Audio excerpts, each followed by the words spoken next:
We now turn to panel 2 for questioning, and the goes to Mr. Williams. Thank you. Thank you, Mr. Chairman.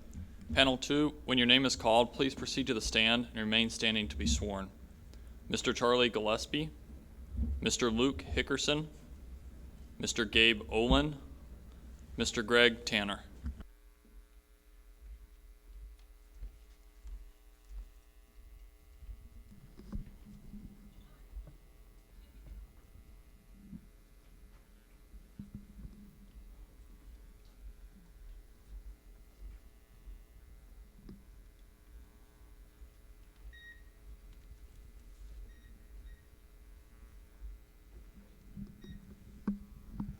Please raise your right hand. Do you swear or affirm that the evidence you shall give in the investigation now in hearing to be the truth, the whole truth, and nothing but the truth? Thank you. Please be seated.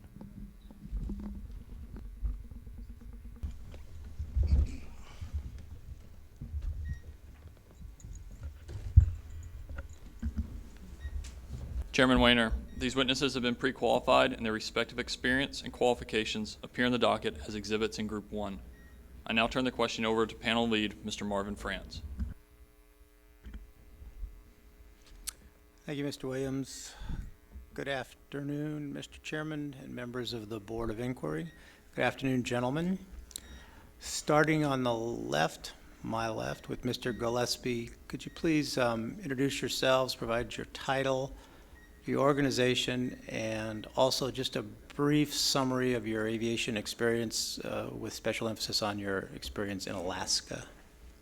Okay, my name is Charles Gillespie.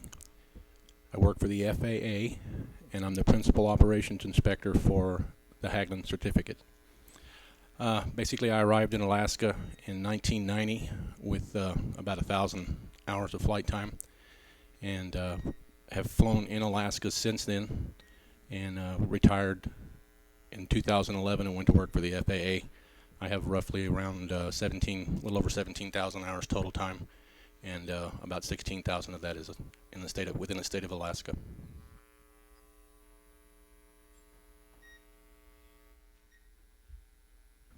Good afternoon. My name is Luke Hickerson. I'm the Director of Operations for Hageland Aviation. I've been flying for Hageland Aviation or working for Hageland Aviation since 2003. Most of my flying has been conducted in this state. I've accumulated over 10,000 hours flying the 207, the 208, F406, and Beechcraft 1900.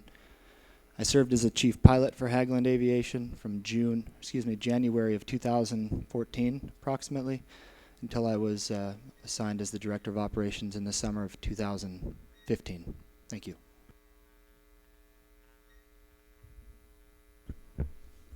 My name is Gabe Olin. I'm a departure control agent with Hageland Aviation. I've been employed with Hageland since 2008, and the entire time I've been based in the Bethel region. Good afternoon. Good afternoon. My name is Greg Tanner. I'm the manager of the Operational Control Center for Hageland Aviation. I've worked for Hageland for about 10 years. I've been a dispatch supervisor for Frontier Flying Service, a station manager for Hageland Aviation.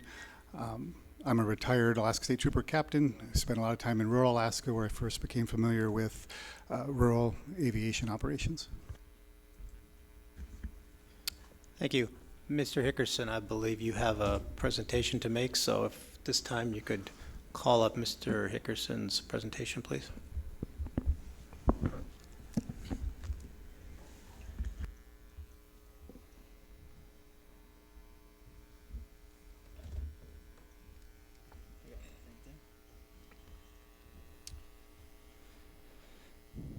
Good afternoon. Thank you for allowing me a brief moment to describe the operational control model that we have developed at Hageland Aviation. Operational control, as defined by the FAA, is the exercise of authority of initiating, conducting, or terminating a flight.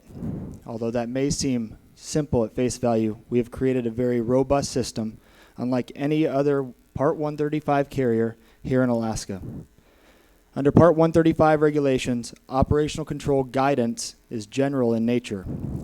Furthermore, 135.77 provides operators the latitude necessary to design systems that fit the conditions surrounding the operations being conducted. Hageland Aviation is the largest 135 carrier in the state, and as such, we have taken an industry-leading approach to our operational control system. The ultimate responsibility of operational control is owned by the Director of Operations, which is me. Delegated through our system, we utilize a two-tiered approach to assure a shared responsibility between the company and the pilot. In early 2014, we developed and built an operational control center in Palmer, Alaska. In doing so, we removed operational control authority from station personnel and allowed them to focus on the business and customer service functions at our outlying stations. This removed any business pressures from the safe and legal conduct of all flight operations. The OCC has continuously evolved over the last 3 years to provide a 121 type dispatch process and state-of-the-art flight locating and monitoring capabilities. Currently, we release approximately 55,000 flights per year through the OCC. The OCC is currently staffed with 7 operational control agents, 1 supervisor, and an operational control manager. 6 have completed 121 dispatcher training or maintain a current pilot license. We train, test, and evaluate each OCA to assure they meet the standard we demand. The primary focus of the Operational Control Center is to guarantee operations are conducted safe, legal, and in accordance with best practices. The OCC does not have any role in the business functions of the company. Whether a flight is profitable, whether passengers get home, or whether freight gets moved is not the concern of the OCC. Let me be clear that there is no pressure on the OCC to ever release a flight. The OCAs approve the aircraft, approve the pilot for a particular flight. They review the airport conditions, weather, NOTAMs, and prior to release, all flights are risked through a company-designed risk matrix. The pilot and the OCA will concur on an appropriate risk number, and depending on the level of risk, may have a company-designated manager for approval of the flight. We utilize 4 levels of risk, with 1 being the lowest risk and 4 being the highest risk. If a flight is risked as a 1 or a 2, the OCA and the pilot are authorized to determine that the operation will take place. If the flight is risked as a 3, a conference call with a designated manager will take place to authorize, delay, or cancel the flights. All flights that are risked as a 4 are delayed or canceled. Once the flights have departed, the OCC will monitor the progress of the flight. All Hageland aircraft are equipped with NTSB and spider tracks for use of monitoring our fleet. Where the infrastructure does not support NTSB capabilities, we have been able to supplement spider tracks for the flight locating and monitor functions. The OCC has been instrumental in providing Hageland Aviation the foundation for a strong operational control model.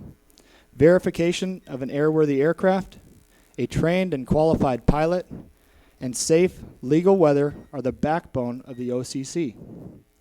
We believe that the model we created fits our organization and provides safety assurance that all flights are operated safe, legal, and by best practices.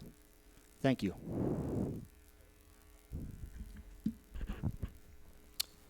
Thank you, Mr. Hickerson.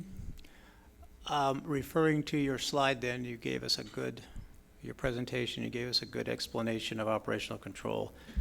Can you tell me who at Hageland by position or title is authorized to exercise operational control, and how are those people designated?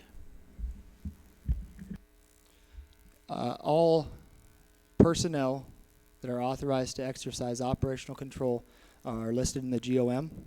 I'd have to look there for specifics. All of the operational control agents that work in Palmer are listed by name and duty, as well as the operational control manager. Any company designated personnel that would be authorized for the RA3 risk assessment, as I stated, are listed by name and title as well. A list of the pilots, given that they given that they are authorized for operational control for their part, are all maintained by the chief pilot. Thank you. Are you familiar with the FAA concept of Tier 1 and Tier 2 operational control? Yes, sir. And can you just briefly describe what that means to you, Tier 1 and Tier 2? The nature of Tier 1 and Tier 2 is to assure that there's not a single point of failure, that no one individual is allowed to make the decision to operate a flight. The company maintains what would be considered in that model the Tier 1, with the pilots maintaining Tier 2. Thank you. Do operational control agents working in the OCC, do they share equal, as in 50-50 responsibility for the planning and release of the flight with the pilot? We have a policy at Hageland Aviation that it takes two individuals, the OCA and the pilot, to concur on a flight for it to go. Either of those individuals can make the decision that the flight does not go. So in that case, the answer would be yes. It is a joint responsibility with equal parts owned by both parties. Thank you. If a pilot and an OCA, when discussing a particular flight, have a disagreement about an issue in the flight, for example, weather, and whether a flight should be flown IFR or VFR, does it automatically default to the no-go cancellation position, or is there ever an occasion where that dispute or disagreement might be settled at another level at Hageland? The pilot and the OCA, have a discussion about the flight. For that flight to be released, they would both have to concur that the flight was going to be able to be released under safe, legal, best practices. If there was ever a question that they were uncertain of that may not have been contrary to regulations or company policy, then they may entertain the idea of including a company designated manager who would evaluate the decision and become part of that conversation. And again, all three would have to be in agreement that the flight could be conducted under safe, legal, best practices for that to go. So, just so I understand, would an example of a case like that be when an OCA risked the flight at 3 and the pilot risked the flight at 2 when they performed their risk analysis? So either way, 3 or 2, the flight could go, but they disagree on whether the flight should be a 3 or 2. Is that a condition, a situation that would be elevated to a management official to make a decision? If the flight was ever risked at 3 by any party, it would have to include the company designated manager. Likewise, if one risked it as a 1 and the other as a 4, the flight would be canceled, end of story. So it's the highest risk as based on the discussion between the OCA and the pilot. Okay, can you recall a time when you as a Part 119 or a company management official had to mediate or discuss a flight because an OCA and a pilot disagreed on some element of the flight? Well, I don't necessarily look at it as mediating. This is a discussion to find out what the risks associated with the flight are, and including the company management to get the expectation from the company's perspective is what's being included by including the manager. Specifically, I can't think off the top of my head necessarily, but we get a lot of different phone calls with regards to some of the specifics that we operate, whether a place has weather that's operating properly, can we use certain things for official weather. Those types of conversations come up all the time flying across this state. And so a lot of the specific scenarios aren't necessarily arguments or me having to mediate between them. It's more of a clarification on what does the company want us to do with regards to a specific flight. And maybe Greg can give some specifics on that. I do have such an example, if you'd care to hear it. Please. I also am designated as a RA3 manager approval. Again, the majority of the time, our pilots due to the fact that our pilots and our OCAs know the company expectations, what you're describing is rare, but it does occur. There was one that comes to mind recently wherein a pilot was going to fly to Good News Bay, was the flight. The OCA didn't like the weather very much. In Quinnahock, it was the ceiling was at about 500 feet. Beyond Good News Bay, down in Platinum, the ceiling was calling about 400 feet. We had weather cameras in Good News Bay that showed that the flight could probably proceed to Good News Bay, and we had PIREPs that indicated that if the pilot stayed toward the coast, that they could be in greater than 1,000-foot ceilings.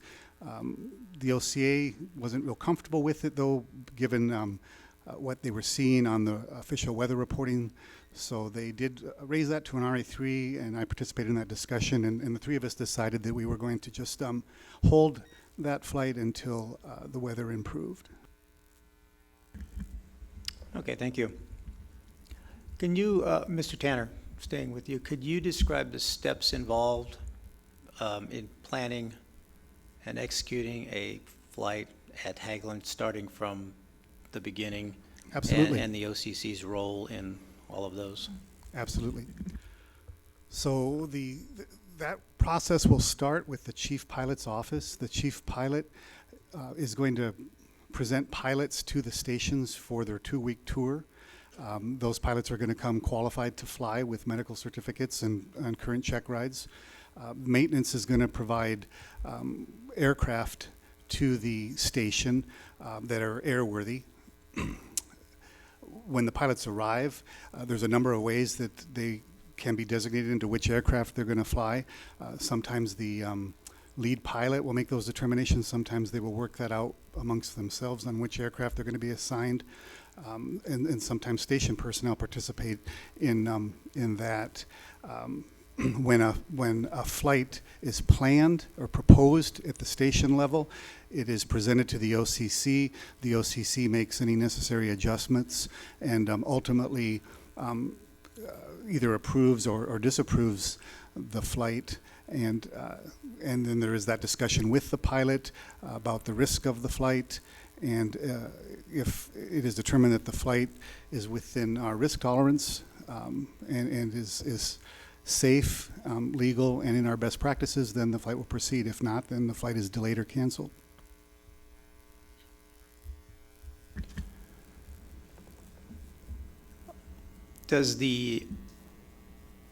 Well, let me back up. You mentioned, you use the term proposed and station levels. Can you clarify those?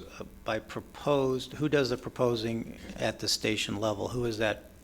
What's that entity that proposes the flight to the OCC? Generally, it is a role, and we have 10 stations, and that can be a rather full-time job at some, and it can be more of a part-time job at others.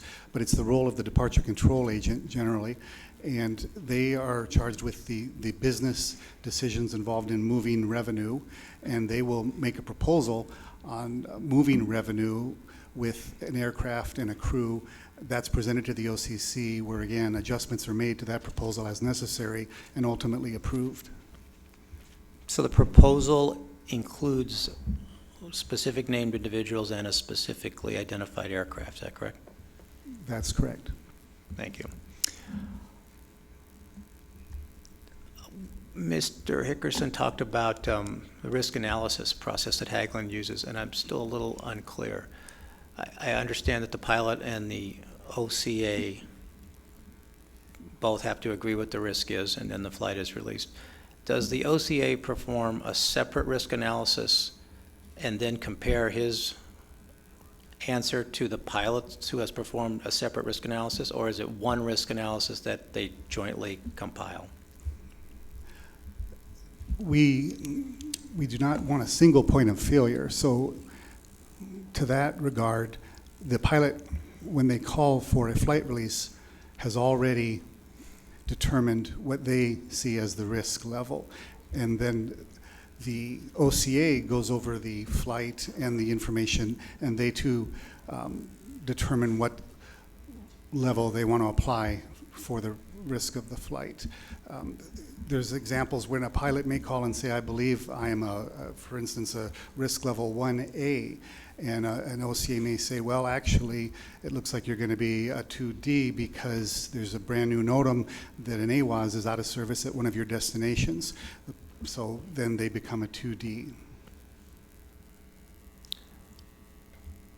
All right, thank you. What is the job of the OCC and the OCA once the risk is agreed upon and a flight actually departs? What goes on then at the Operational Control Center? The operational control agents monitor the progress of the flight. How do they do that? Our software system allows us to track the flight. It's moved along on a progress bar. Also, we have ADSB, Spider Tracks, TAMDAR, all tracking apparatus to watch our flight move across the state.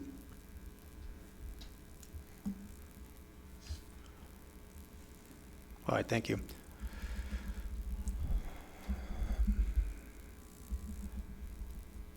Mr. Hickerson, how is it determined whether a flight will be released VFR or IFR? I believe the simplest answer for that is the weather. The weather is going to determine whether it has to, by regulation, be conducted under IFR or VFR. After that, the conversation takes place between the OCA and the pilot to determine whether we're comfortable releasing it under each one of those scenarios. Both pose individual risks, and those need to be evaluated on a case-by-case basis. All right, thank you. Is there a safety benefit to flying all flights, to flying a flight, IFR versus VFR? Under certain conditions, absolutely. Does Hageland have a policy of favoring one type of flight over another, IFR versus VFR, if it's possible to go IFR? I would say, if you're asking me if we had the infrastructure, weather, aircraft, pilots, and such to conduct all flights IFR, I believe it's safe to say the company position would be, yes, we would like to conduct all flights under IFR. Given the state that we operate in and the weather conditions that we're faced with on a daily basis, that's just not reality. Understand. If you have a particular flight for which all of those conditions exist, would it be then favored? Would it be the position of the company that flight should go IFR regardless of the weather, or in spite of the weather, or what's the guidance if you have all the capabilities to fly a particular flight IFR? Yes.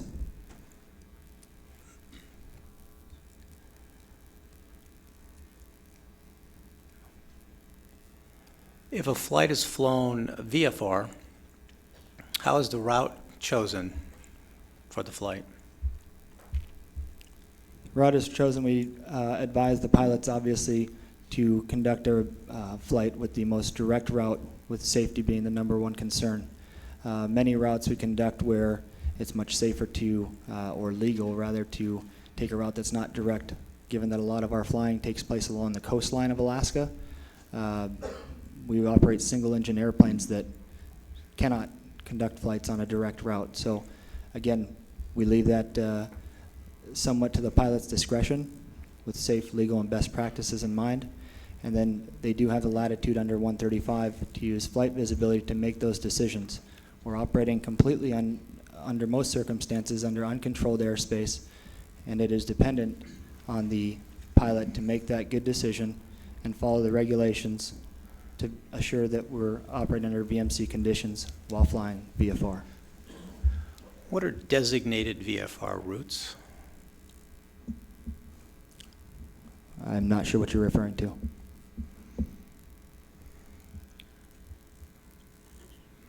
In your op specs, I believe it's B050 operation specification, there's a section about designated VFR routes between airports that are to be flown at night, for example. Could you just tell us what that term designated VFR route means? Yeah, so excuse me, in 2014, we established night VFR routes. We recognized that night VFR flying posed a greater risk than day VFR flying.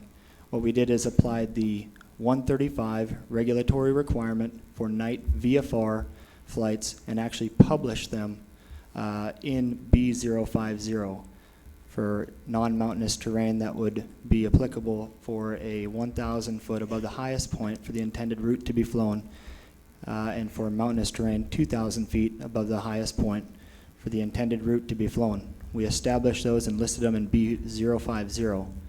We later followed up, understanding that not every single route that we conduct, which is over 6,000, could be listed in B050. We allowed then a provision for the OCC, or the OCAs, and the pilot to determine what the night VFR minimum altitude and visibility would be, and that would be listed in our flight management software and discussed between the two of them prior to a flight being released under night VFR. Would there be advantages to designating VFR routes between airports for day flight? We've spent a considerable amount of time having this discussion over the last year or more. We've run this through a company SRA process and have found that there is some risks that are posed that we didn't foresee when we started this discussion of just a simple route. We have many multi-leg segments, so doing point-to-point flying on established routes wasn't necessarily realistic. Also, we wanted to take more the measure of discussing with the pilot group and training the pilot group that we can put all of these regulations into a manual, but the most important piece is that VMC flight must be maintained. What we want our pilots doing is looking out the window when on a VFR flight. There's a see and avoid concept for traffic that needs to be maintained, and we felt that by providing what would be a quasi-IFR infrastructure without being tested and then requiring our pilots to maintain a certain route looking down in the cockpit provided inherent risk. As such, we've just been in discussions in the last month with our CMT to discuss how we are going to address VFR flying at Hageland Aviation and what we think best practices are, and that's still in discussion. In your view, would having designated routes, designated VFR routes that you would fly day and night, would that have an impact on decreasing the probability of CFIT accidents? I would say what has an impact on decreasing that with regards to VFR flights is that whatever is established is followed. Are you familiar with the Medallion Foundation Operational Control STAR requirements? I am. Has Hageland been awarded Operational Control STAR for Medallion Foundation? Yes, sir. Could I have Exhibit 2R, page 6, please?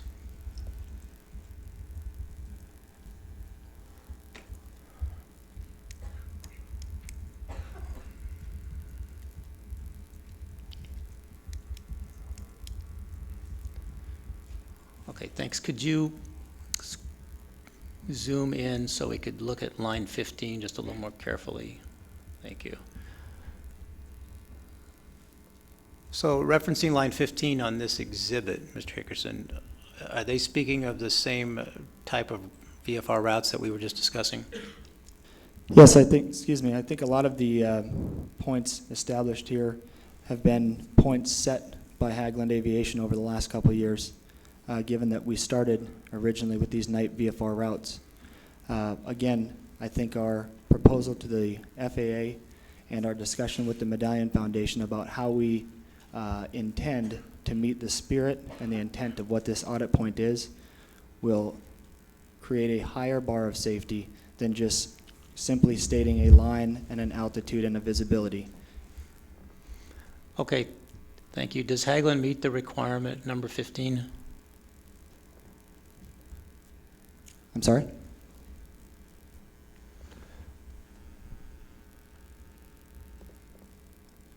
If you're asking, do we currently have defined routes for every single route, the answer is no.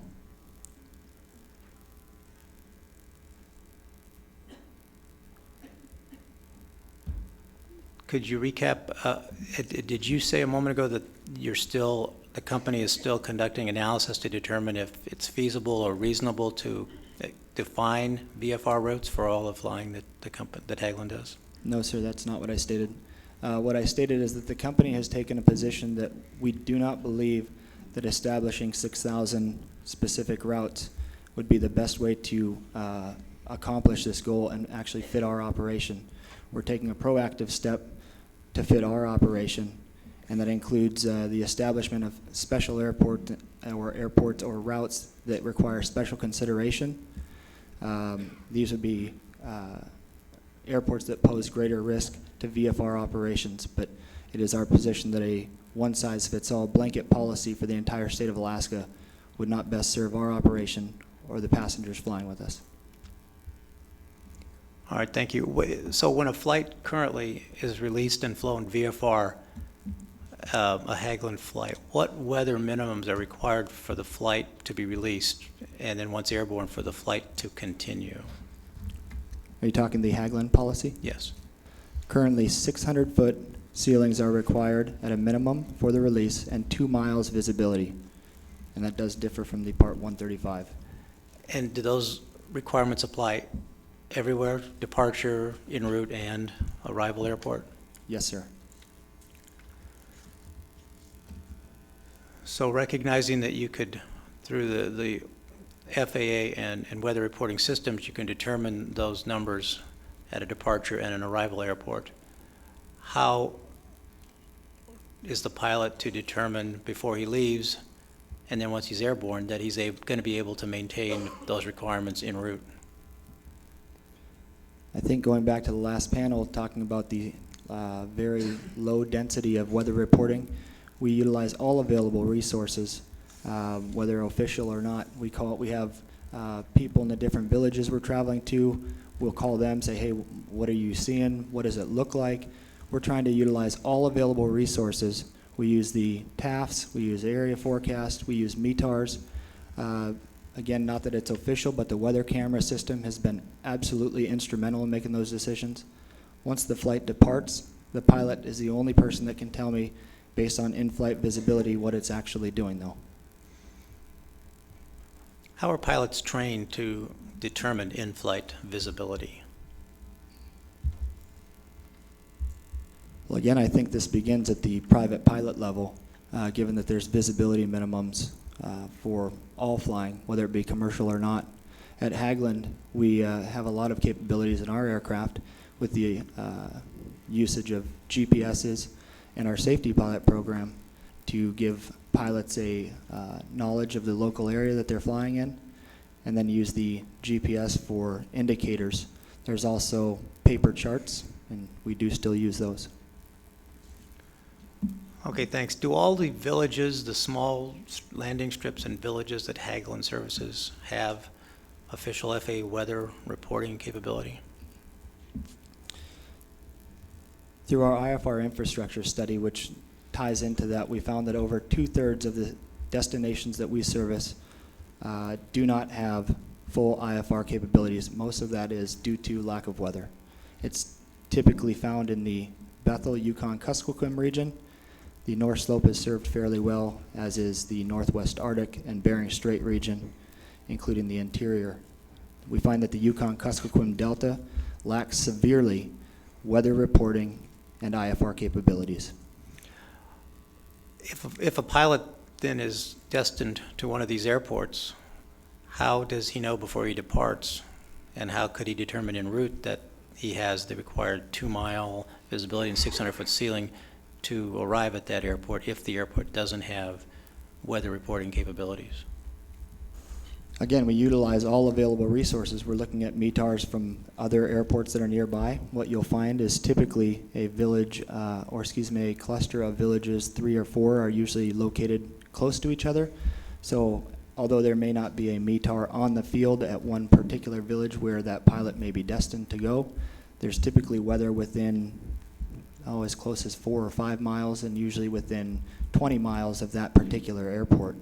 So we're using all available resources. We'll call local folks at the villages. We'll call folks from the DOT to ask them what the weather's doing. Again, there's not a lot of official weather reporting, but we lean strongly on the local knowledge of the people that live out there to provide us with valuable information as which we make decisions off of.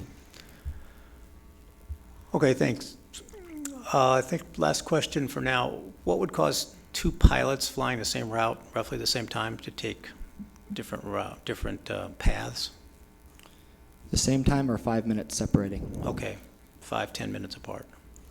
It's my belief and my experience after flying in this state for 10,000 hours that 5 to 10 minutes can make a very drastic difference in weather, especially with regards to rain showers. Rain showers do provide obscuration to visibility, and to say that a rain shower couldn't have been present 5 minutes ago would be absolutely false. So I think that only the pilot on board that flight can make that determination. Okay, thank you. Mr. Tanner, does an operational control agent have any input into pilot route selection when flying VFR?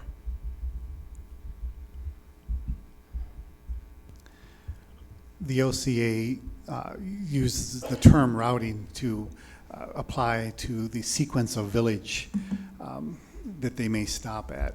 But as far as whether you're going to fly through a valley or around a mountain, no.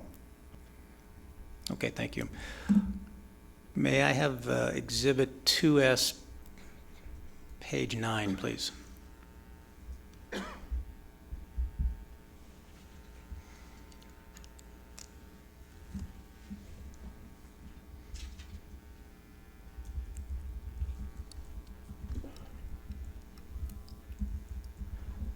Thank you. Could you scroll and zoom into the bottom paragraph on the page, please? Thank you. Mr. Hickerson, looking at that paragraph that's entitled Special Flight Rule Restriction and looking down to the sentence that starts with while airborne, could you just read that sentence and tell me what that means to you? Stand by, let me find that here.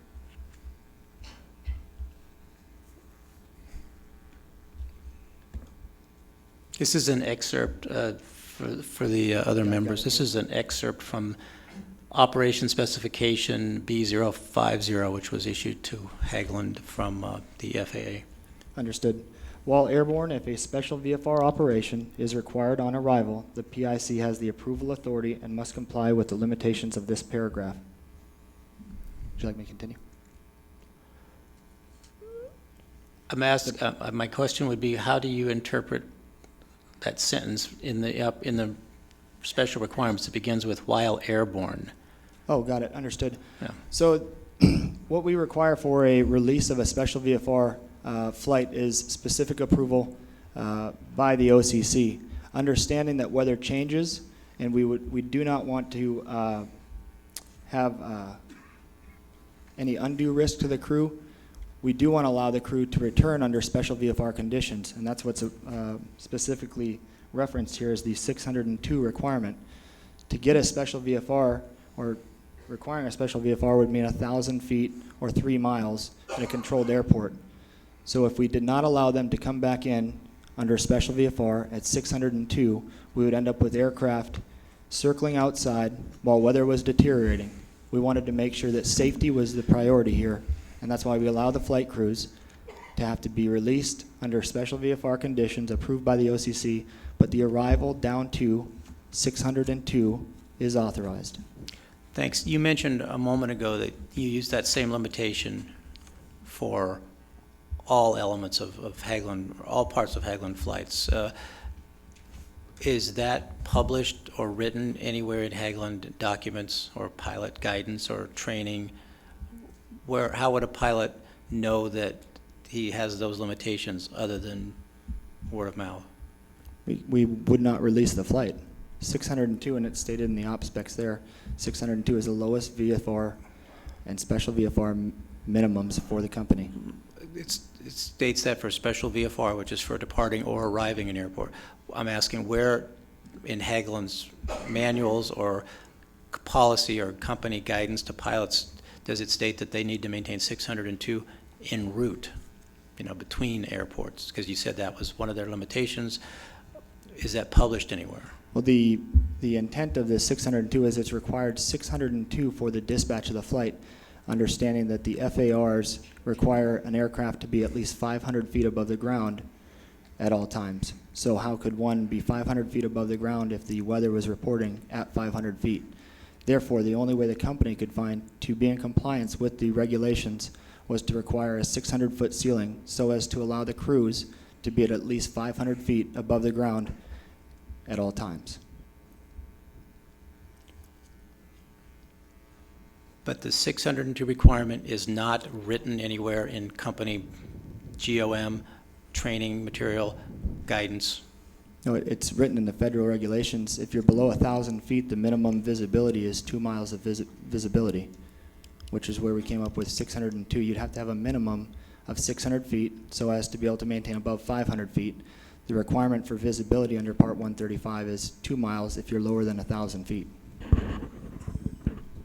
All right, thank you. Could you put that exhibit back up, please? 2S, page 9. And I'd like to ask Mr. Gillespie how he interprets that sentence that begins with "while airborne." Good afternoon, Mr. France. Good afternoon. When that went in there, actually that went in there, was put in there by Luke and my predecessor. The way I interpret that is if a pilot were to launch on a VFR flight, say the weather's 1,005 miles, it's a VFR flight, so he takes off and goes on that. And upon his return, the weather's gone down to 902. He doesn't have to have OCC approval to request a special VFR clearance and come in and land. However, when he does, he has to, if you read the paragraph, he has to call a 119 management official. Okay, thank you. You could remove that exhibit, and I think one more exhibit, Exhibit 2M, page 3, please.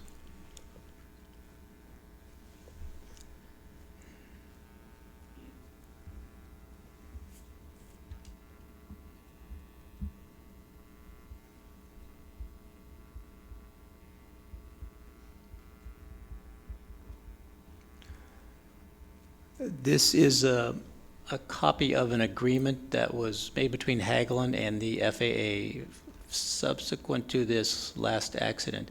And I believe it's a list of actions that the FAA and Hageland agreed upon would be implemented with some target dates. Specifically looking at item 4 on this list. No, I'm sorry, not. Yes, item 4. Mr. Gillespie, is Hageland meeting at this time? Are they meeting the requirements of item 4?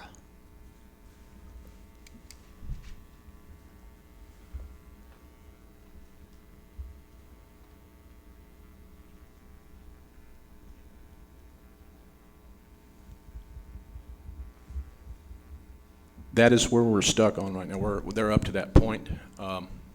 They are encouraging people to fly IFR at every opportunity, and like Mr. Hickerson said, they have conducted several RSAs and or SRA, safety risk analysis, and are coming up with something similar to that, and we're working with them. Thanks. Mr. Hickerson, same question. Are you doing what item 4 calls for? Specifically, the second sentence, you'll begin flying the night routes that you have in the op spec, both day and night. So the route that we took here was to require pilots in an IFR-capable airplane, an IFR-capable route, and an IFR-capable pilot to conduct operations under IFR unless the night VFR minimums could be maintained.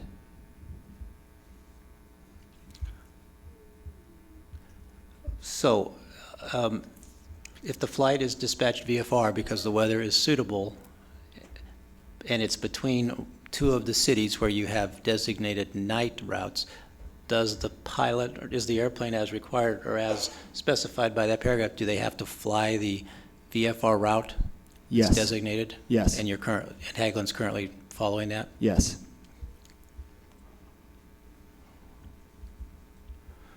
Okay, thanks. Mr. Olin, can you describe the role of the departure control agent in Hageland flight operations? Yes, the departure control agent is tasked with gathering revenue information to propose a flight to the OCC for review between OCC and the pilot. Does proposing the flight include selecting crews and airplanes to fly a particular flight? The chief pilot assigns crews to each base, and usually planes go first come, first serve. Pilots generally pick their own aircraft. And so at the base level and at your level as a DCA, what process is there to ensure that the pilots are current, legal, ready to fly, and the aircraft are airworthy per Part 135? That is all reviewed by the OCC. What's the departure control agent's role in obtaining and analyzing and distributing weather to pilots before they depart? Departure control agents gather weather information from the village agents, and then they pass it along to OCC for analyzing. Do the departure control agents collect weather and distribute it or pass it to pilots at the base? We do keep a copy of the weather that we get from village agents for the pilots to review, and then they review that again with OCC when they call for the release. Do departure control agents have any training in aviation weather? None. And so how does a departure control agent know what weather products, where to look, and what pieces of information to gather that he's going to present to the pilot and the OCC? They're not gathering any official weather. It's a village agent weather.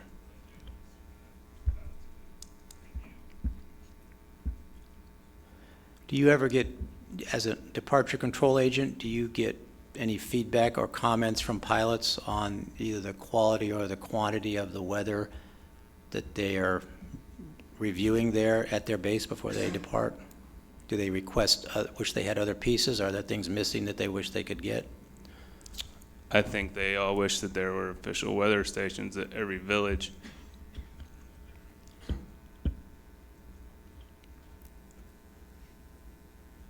What's the job of the departure control agent once the flight departs? We use our proprietary software to mark the flight on or off, and then any flight monitoring that we do is to communicate between the aircraft and the village agent, or between the aircraft and OCC when needed. So what reasons would you have to communicate with the aircraft once it's in flight? To pass any weather information along from OCC, to let them know how many passengers will be at the airport, if there's any routing changes that have been approved, any information like that. So is all updated weather that you would pass to a flight once it's airborne, is that weather all come to you from the OCC with a request, please pass this to this flight? Not all the time. Sometimes we get a call from a village agent that the weather's changing rapidly, and we'll go ahead and relay to the plane and then we'll go ahead and call OCC afterwards to let them know that the plane got the updated information. All right, thank you. Is there any decision-making occurring by the departure control agent once a plane is in flight? Decision-making as far as the continuation of the flight or the nature of information that should be passed to a flight? If you're asking if the DCA has any kind of operational control, the answer is no. We're an information conduit sometimes between OCC and an aircraft, but we make no decisions on whether the aircraft turns around or continues. And what kind of interaction, once the flight is airborne,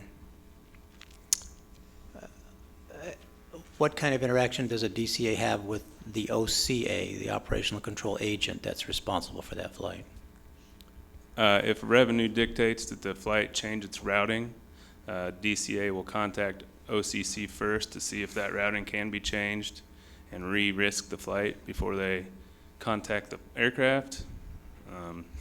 Any other thing, we do talk to them sometimes about passenger loads and stuff as well. So.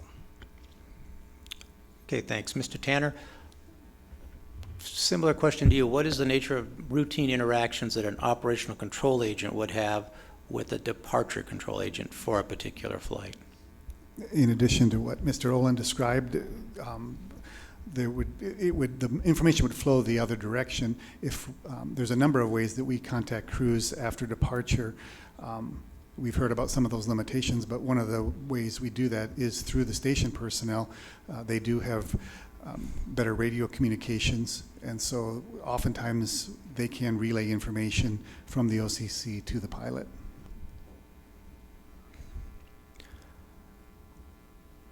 So in the big picture of operational control at Hageland, who has the responsibility for ensuring that planes and pilots that depart for a specific 135 flight are qualified?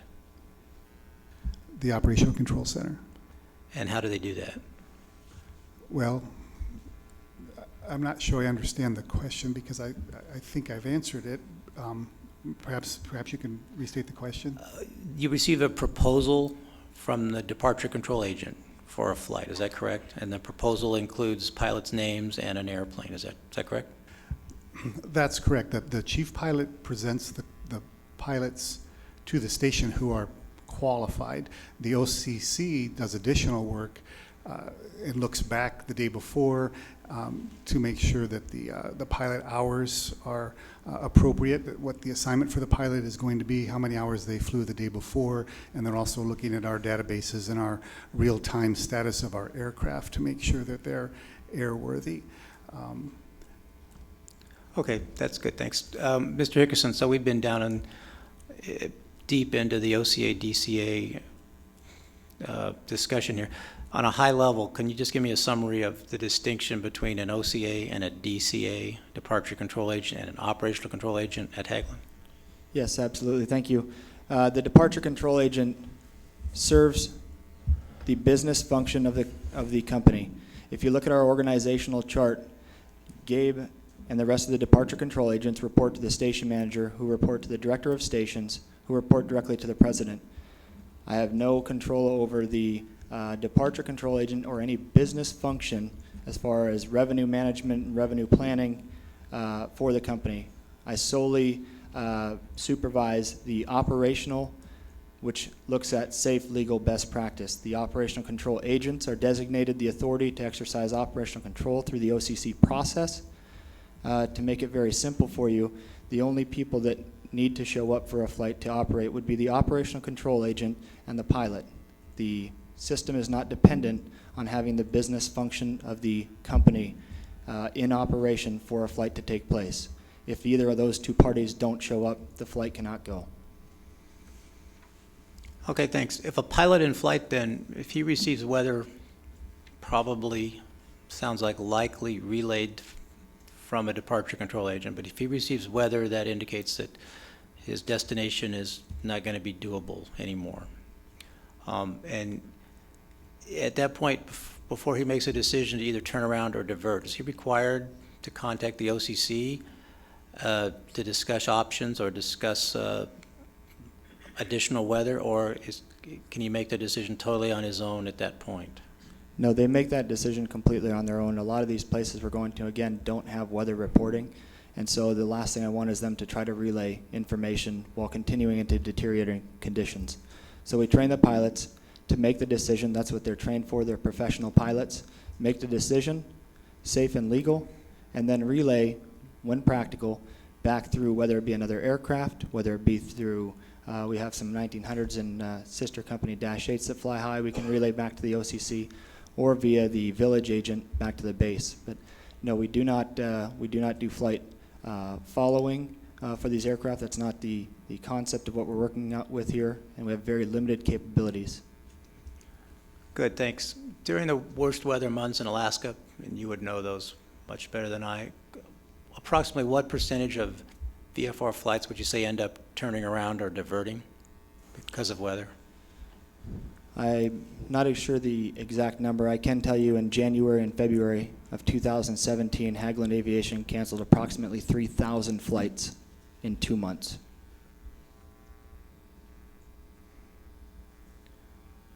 Okay, thanks. Mr. Tanner, do operational control agents then, do they routinely monitor weather knowing that they probably won't be able to get in touch with the airplane because of the location, but do they monitor weather, or do they rely on departure control agents to pass updated weather to them? They continually monitor the weather. The weather that Mr. Olin described to you that's passed to the OCC is unofficial weather. It comes from areas where there is no AWAS, no official weather reporting. That's where a village agent will provide them with what they feel the weather is doing, and it's simply used as reference material. It's not used as official weather. It's used in addition to AWAS readings at other locations, area forecasts, radar if that's available to us, all of our resources. That is just one small thing that we can look at and see what they're indicating the weather's doing in the village. Okay, thank you. If I may. Please. It's used much like in the sense where the gentleman that was here from the flight service earlier said PIREPs give the most accurate depiction of what's happening right now. We do get a lot of fog in the springtime on the coastal areas, and it's not uncommon to have a village agent call and inform the station that, hey, the fog just rolled in and it went from clear to 0-0. They're giving us real accurate right now, but just based on it, is it good or bad scenario. So it's very valuable information, but it's used in totality to make a decision. Okay, thank you. Mr. Gillespie, what techniques or what methods do you use to conduct oversight of the operational control system and the operational control center at Hageland? We utilize a oversight system called Safety Assurance System, or SAS. And can you briefly describe what that consists of? You know, I answered that question so poorly last time you asked me that. I wrote something out for it. Stand by.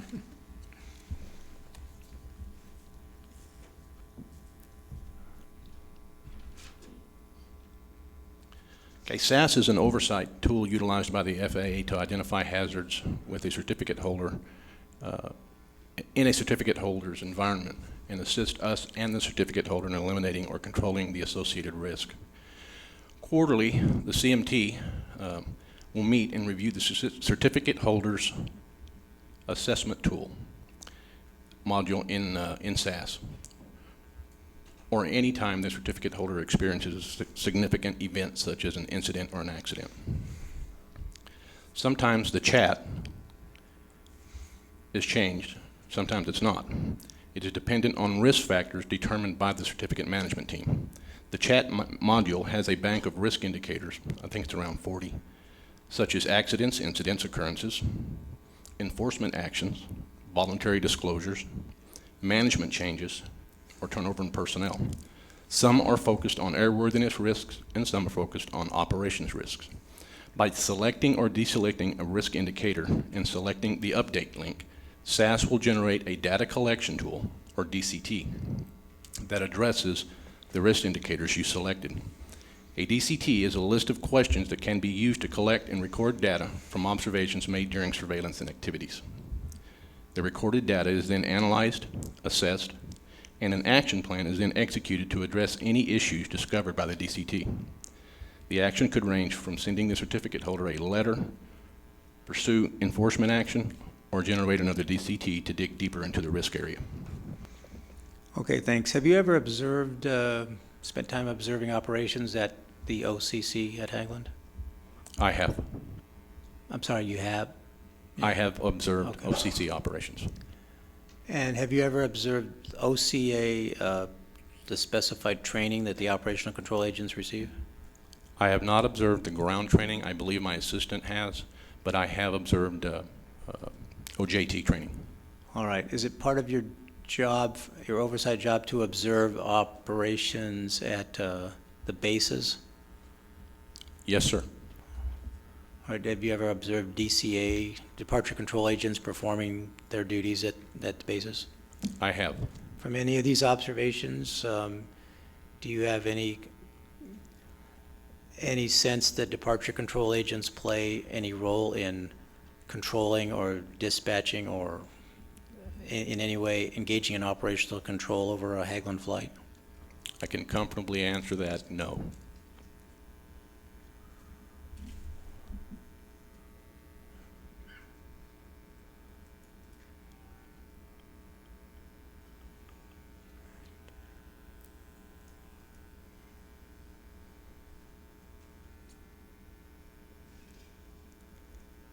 Okay, may I have Exhibit 2P, page 3, please?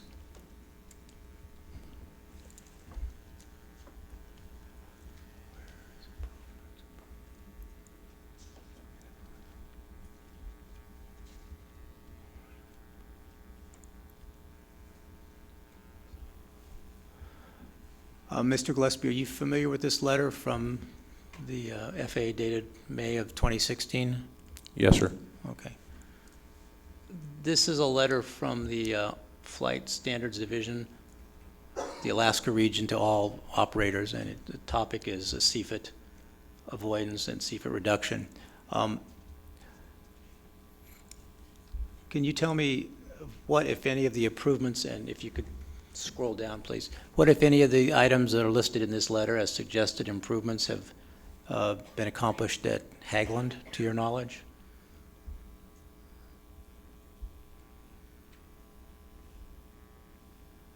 Both of those have been implemented. Okay.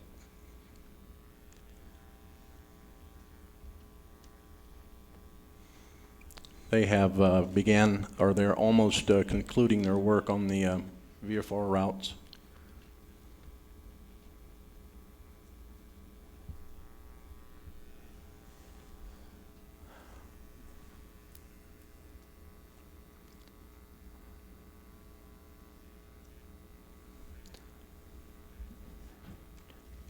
They've implemented most of those, I can say that.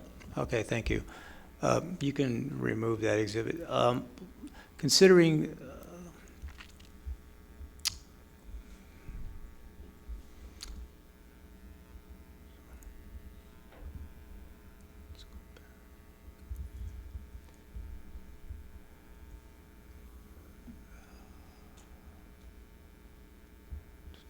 could you, I'm sorry, could you bring up Exhibit 2M, page 3, please?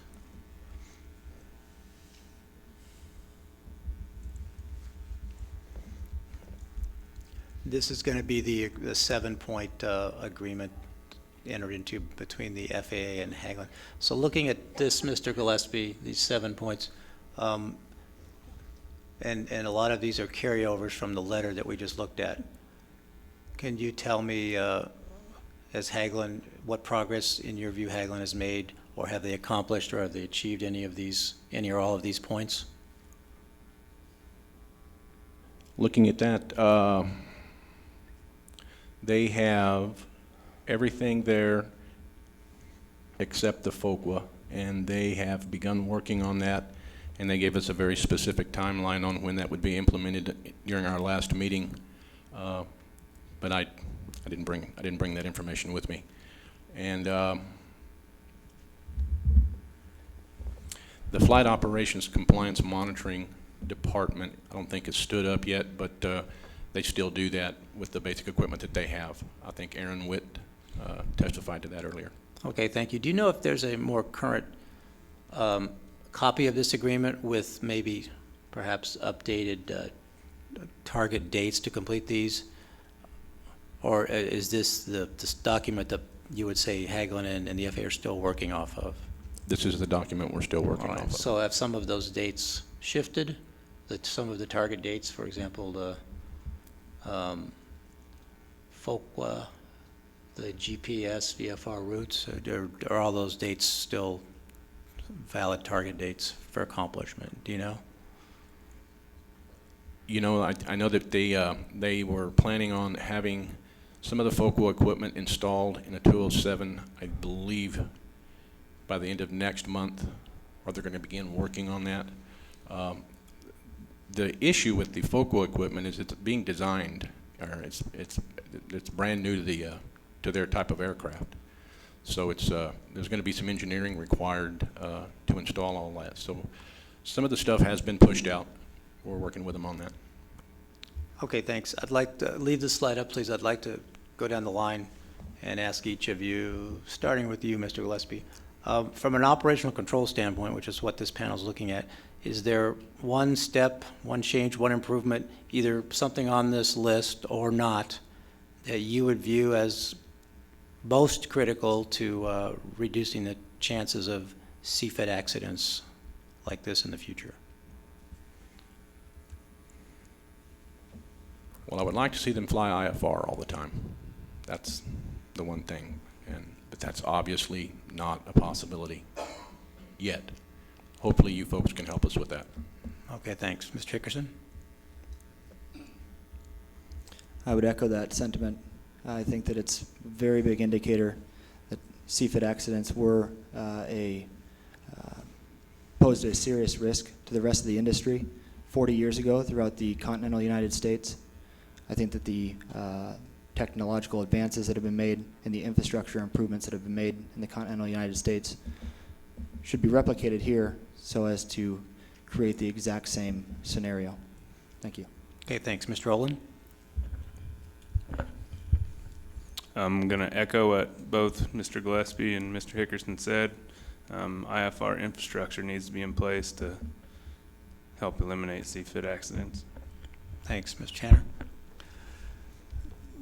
To add to everything that's been said from the OCC standpoint, I think that it would be advantageous if we did have direct communications with our flight crews during flight, and I know that is something that may come to us at some point in the future with new technology and abilities. All right. Thank you very much, panel. I'm going to turn the questioning over to the other members of the tech panel here and see if they have any questions. Mr. Williams?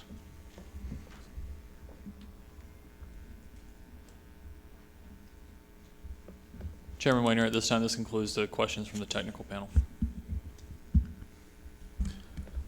Thank you, Mr. Williams. We will now begin questioning by the parties. And we will be starting with the Medallion Foundation. Mr. Pruitt? Turn your mic on.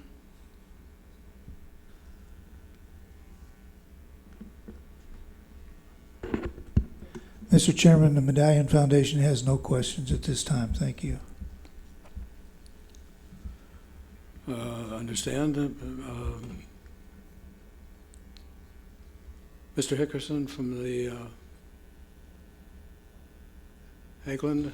No, we have no questions. We'd like to thank the panel. Mr. Allen Honeywell? No questions. Thank you, Mr. Chairman. And last but not least, I have several questions, Chairman Weiner.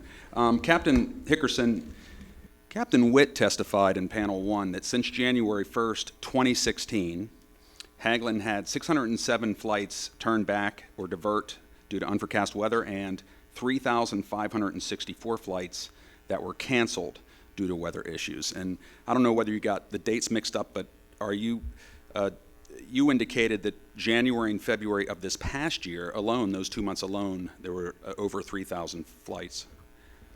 I believe it was 30, you said approximately 3,600 since January of 2016? Correct. As the slide stated, that is correct. We had some extremely poor weather here in January and February of this year as well. I would say that in the past we didn't do as good of a job to capture the flights that were canceled because they never actually got inputted into the system. We've taken it upon ourselves to capture every single flight, even if on the days where it's less than a quarter mile for the entire day, those flights are being inputted into our daily software and then shown as canceled due to weather, so we can try to capture the data of exactly how many flights are being canceled. Therefore, I think it is a true statement to say there was multiple thousands of flights canceled in January and February of this year. Well, that's a large figure. So would that generate into potentially lost revenue, or because you have to reschedule the flight and the mission doesn't occur? So does that affect the revenue of an air carrier? The good news in my position is it's not my concern. Our concern is safe, legal, and best practice, and whether the revenue gets flown or not is for somebody else in the organization to consider. I think that's the right answer. Inspector Gillespie or Captain Hickerson, the operational control audit point that Captain Franz brought up on the screen, was that in effect at the time Hageland earned its operational control star? No, sir, that was not. Okay. And were you aware that that audit point was changed in the spring of 2016 and carriers were given a year to come up to compliance with that? My understanding originally that was a proposal that was made. It became clear later on, not necessarily this spring, that had been instituted into the final draft of the audit points.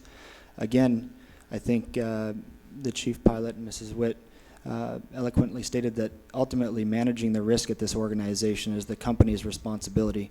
It's our intent to show Medallion that we have a better system that will meet the spirit and the intent of what that audit point is, and I think they'll find that the bar of safety is raised much higher at Hageland Aviation. Okay, thank you. Inspector Gillespie, what airspace is a special VFR clearance required? Controlled airspace, surface space Echo and Delta. Okay, and what are the regulatory minimums for special VFR? Regulatory minimums for to obtain a special VFR clearance is 1 mile in clear clouds. And finally, do you know what Hageland's definition of the weather required for special VFR? 602 departing and arriving. Okay, thank you. That's all the questions I have, Chairman Weiner.